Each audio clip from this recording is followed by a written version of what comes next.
ever noticed something deeply strange about yourself? आपकी job settle हो गई है, आपकी सैलरी अच्छी है, बॉस भी खुश है, पर्सनल लाइफ में भी सब कुछ शांत है। पहली बार जिंदगी में लगा कि सब कुछ अच्छा हो रहा है और फिर आप खुद से उसे तोड़ने की कोशिश करते हैं। छोटी सी बात हुई तो आप पार्टनर से फाइट करते हैं, इंपॉर्टेंट डेडलाइन के आने के पहले ही प्रोक्रेस्टिनेट स्टार्ट कर देते हैं, या फिर कुछ अजीब सी फीलिंग आपके अंदर आती है कि कुछ तो गलत होने वाला है। I'm sorry, and over the last 15 years while working with people as HR leader, I realized one thing: behind every action, behind every reaction, and behind every relationship, there is a hidden psychology. And here we explore those untold stories of human behavior. जब life में problem थी तो हमें शांति चाहिए थी, जब हमें शांति मिल गई तो हमारा दिमाग एक नया प्रॉब्लम ढूंढता है, और ये कोई कोइंसिडेंस नहीं है। और आज हम समझेंगे कि जब लाइफ में फाइनली सब कुछ अच्छा हो जाता है तो हम अनकॉन्शियसली क्यों इसे डिस्ट्रॉय करने की कोशिश करते हैं, क्यों इसमें हम गलतियां ढूंढने लगते हैं। आज हम इस वीडियो में जानेंगे कि हमारा दिमाग स्टेबिलिटी और हैप्पीनेस से ज़्यादा फेमिलैरिटी को क्यों चाहता है, some of the scientific proofs and research, self verification theory, and why for our brain unfamiliar is not equivalent to unsafe, some of the real world manifestation where it shows up, and the practical shift how to retire. आपको रोहन की कहानी सुनाते हूँ। एक pattern you will likely recognise in yourself और a close friend. Rohan 3 साल से rejection, financial stress और कांस्टेंट एंजाइटी से स्ट्रगल कर रहा था। फाइनली उसे एक अच्छी कंपनी मिलती है, उसे अच्छी जॉब मिलती है, सपोर्टिव टीम मिलती है, अच्छा बॉस मिलता है, बहुत अच्छा पैकेज मिलता है, clear future, good career graph. पहली बार उसे लगा कि सब परफेक्ट है। 1 महीना उसने खूब मज़े से काम किया। दूसरे महीने में रोहन बिना किसी रीज़न से टेंशन में रहने लगा। बॉस के लेट रिप्लाई से उसने सोचने लगा कि शायद मैं फायर होने वाला हूँ। उसके पार्टनर का लेट रिप्लाई से वो सोचने लगा कि इंटरेस्ट लूज हो रहा है क्या। फिर एक दिन बिना कोई स्ट्रॉन्ग रीज़न से रोहन जस्ट रिज़ाइन कर देता है। जब दोस्तों ने इससे पूछा कि भाई तुमने इतने अच्छे पोजीशन को छोड़ दिया, इतने अच्छे पैकेज को छोड़ के रिज़ाइन क्यों कर दिया, रोहन बोलता है कि मुझे लग रहा था शायद वो जॉब मेरे लिए नहीं थी। लेकिन सच ये है कि जॉब परफेक्ट थी, सब कुछ परफेक्ट था। प्रॉब्लम जॉब में नहीं थी, प्रॉब्लम थी रोहन की जो ब्रेन थी, वो स्टेबिलिटी को हैंडल करना नहीं जानती थी। क्योंकि उसे हमेशा लगता था कि स्ट्रगल ही नॉर्मल है। जब उसको स्टेबिलिटी आई तो उसे थोड़ा अजीब लगने लगा। और अब यहाँ पर आता है सबसे बड़ा साइकोलॉजिकल इल्यूशन। हम सोचते हैं कि हमारे ब्रेन का प्राइमरी गोल पता क्या है? हैप्पीनेस ढूंढना, खुशी ढूंढना। But scientifically speaking, human brain is not to make you feel happy, it is build to keep you alive. इसलिए हमारे दिमाग स्टेबिलिटी से ज़्यादा फेमिलैरिटी को चाहता है। अगर आपकी ज़िंदगी में सालों साल तक क्योस था, सालों साल तक एंजाइटी थी, स्ट्रगल थी, यही चीज़ नॉर्मल था, तो आपका सबकॉन्शियस माइंड क्योस को ही सेफ समझ लेता है, चाहे वो कितना भी पेनफुल क्यों ना हो। जब अचानक लाइफ में सब पीसफुल हो जाता है तो आपका दिमाग ना वो सिचुएशन को अनफेमिलियर लगने लगता है। और अनफेमिलियर जो चीज़ें होती हैं नर्वस सिस्टम के लिए वो थ्रेट जैसा लगता है। और साइकोलॉजी में इसे हाइपर विजिलेंस कहते हैं। दिमाग परमानेंटली हाई अलर्ट मोड में रहता है।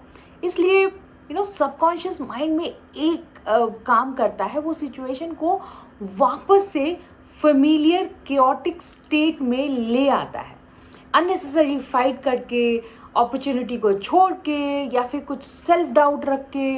और ये क्योस सीकिंग नहीं है, ये फेमिलैरिटी रिस्टोर करने की कोशिश है।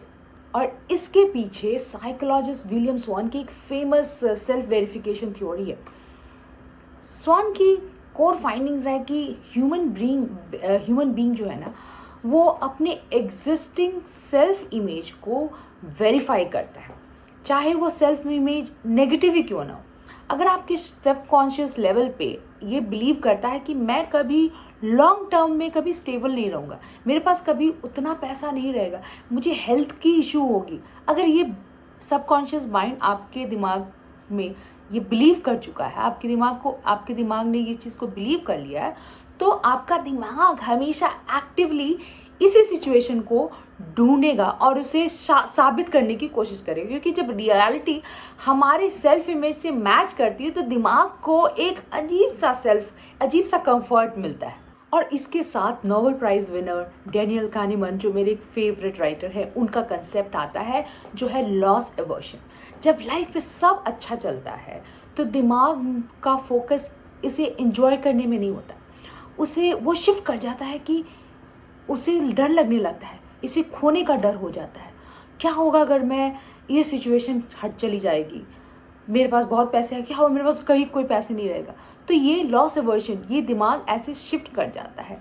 ये एंटिसिपेटरी फियर है, ये खुशी कभी भी छीन सकती है, हमें ऐसा लगता है। और सेल्फ फुलफिलिंग प्रोफिशिएंसी बन जाती है। आप डर के मारे चीज़ों को इतना टाइट पकड़ लेते हो कि वो टूट जाती है। और चलिए देखते हैं कि ये पैटर्न डेली लाइफ में कैसे दिखती है। करियर में आपको प्रमोशन मिला, आपको रिकग्निशन मिली, मिलते ही आप डेडलाइन मिस करने लगते हैं। सक्सेस का स्पॉटलाइट आपको अनकंफर्टेबल बनाने लगता है, आपको हर चीज़ पे डाउट होने लगती है। फिनेंशियल स्टेबिलिटी आते ही आप अचानक कोई इम्पल्सिव बाय करते हैं, अननेसेसरी बिग स्पेंडिंग कर देते हैं, जिसके कारण आपकी सेविंग नॉर्मल नहीं लगती, वो वापस एक अनफेमिलियर बजट टाइट जोन में चली जाती है। और आप नोटिस करेंगे ये प्रॉब्लम आपके जॉब की नहीं है, ये प्रॉब्लम आपके बैंक बैलेंस की नहीं है, ये प्रॉब्लम है कि काम एनवायरनमेंट आपके ब्रेन के अलार्म सिस्टम को ट्रिगर करने लगती है। तो क्वेश्चन है कि अगर ये पैटर्न सबकॉन्शियस है तो इसे ब्रेक कैसे करें। ये 3 प्रैक्टिकल स्टेप्स आप अगर फॉलो करें तो ये इस पैटर्न को हम ब्रेक कर सकते हैं। Step number 1, you should label the pattern, just name it. अगली बार जब आपको लगे कि सब कुछ सही चल रहा है और अंदर से एक आवाज़ आती है कि कुछ तो गलत होने वाला है, तो पॉज, खुद से पूछिए कि क्या ये रियल प्रॉब्लम है या मेरे दिमाग का अगेन फेमिलियरिटी को रिस्टोर करने का एक तरीका है। Simply questioning that thought will disarm the system one thinking. Step 2, let peace feel uncomfortable.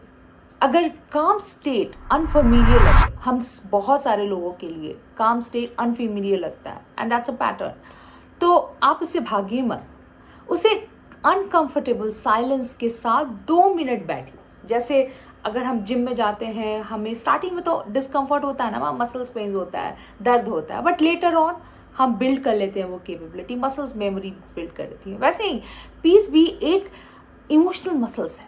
शुरू में ऑकवर्ड लगता है पर रहते रहते दिमाग भी उसे अडेप्ट कर लेता है। Step number 3, build small details. हर बार जब आप बिना सैबोटाज किए हुए एक पीसफुल वीक सरवाइव कर लेते हैं, आराम से शांति से एक वीक पीसफुली लीड कर लेते हैं, तो आपका दिमाग को एक नया डेटा पॉइंट मिल जाता है, बोलता है कि यार धीरे ये तो नया नॉर्मल है, धीरे धीरे नया सेल्फ इमेज बनता है and they feel that stability is safe. Coming back to our story, Rohan को ये बात रियलाइज हुई। उसके लाइफ में कोई मैजिक नहीं हुआ था, बस ये एक चीज़ बदली थी कि जब उसके दिमाग कहता था कि सब खराब होने वाला है, कुछ तो गड़बड़ होने वाला, तो वो तुरंत उस बात पे यकीन नहीं करता था। वो धीरे धीरे उसे सक्सेस को एक्सेप्ट करने लगा, उस सक्सेस के साथ जो उसे शांति मिलने लगी उसे भी एक्सेप्ट करने लगा। अगली बार जब लाइफ में सब सही चल रहा है तो अंदर से वो पुरानी डर की आवाज़ जब आए कि कुछ तो गड़बड़ होने वाला है, तो आप बस शांति से कहें कि वो आपकी इंस्टिंक्ट नहीं है, वो आपकी हिस्ट्री है जो बोल रही है, and your history doesn't have to be your future. और अगर आपको ये वीडियो रिलेटेबल लगे तो प्लीज़ कमेंट में आप रिलेटेबल ज़रूर लिखिए और अपनी कोई इंटरेस्टिंग एक्सपीरियंस प्लीज़ शेयर कीजिए।